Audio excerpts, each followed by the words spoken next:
Claudine Barreto isinapubliko na ang anak nito sa yumaong asawa na si Rico Yan.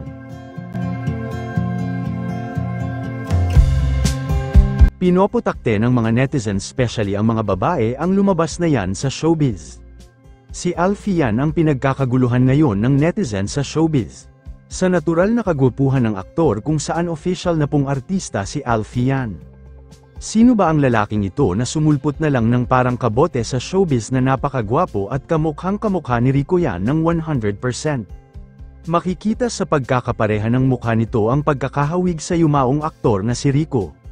Mula mata at shape ng ulo at lips ay nakuha kay Rico ng 100%. Ito raw ba ang anak ng aktres na si Claudine Barreto bago pumanaw ang kanyang yumaong boyfriend na si Rico? Usap-usapan noon na nabuntis umano pa si Claudine Barreto ni Rico Yan bago pumanaw ang aktor. Ngunit isang malaking espekulasyon lang yun, taon-taon nga ay binibisita ni Claudine Barreto si Rico sa puntod nito.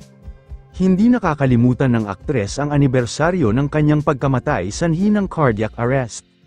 Kaya sa paglabas ng batang ito na si Alfie ay madaming naguluhan kung siya na ang tinutukoy na anak ni Claudine Barreto kay Rico bago siya pumanaw.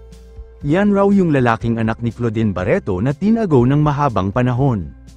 Tapos ilalabas na anak ng kapatid para hindi mabigla ang publiko sa paglitaw ng lalaki.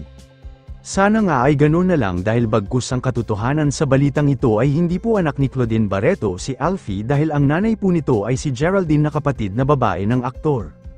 Si Alfie ay pamangkin ng yumaong aktor na si Rico Yan na nakuha ang pagkakapareha nito bago pumanaw ang aktor sa cardiac arrest. Madaming nagduda sa pagkatao ng binata dahil may pagkakahawig rin raw kay Claudine Barreto kaya sa pagpasok nito sa showbiz ay hindi na maiiwasan ang ganitong senaryo dahil alam naman natin na magulo sa mundo ng showbiz industry kaya hiling lang ng tao dito ay wag na raw i-partner sa mga babae upang maiwasan ang kontrobersya. Sana raw ay maging maganda ang career nito katulad ng nangyari sa magandang career ni Rico noong kabataan niya, dahil kung buhay pa ang aktor ay isa siya sa pinakasikat na artista ngayon sa industriya.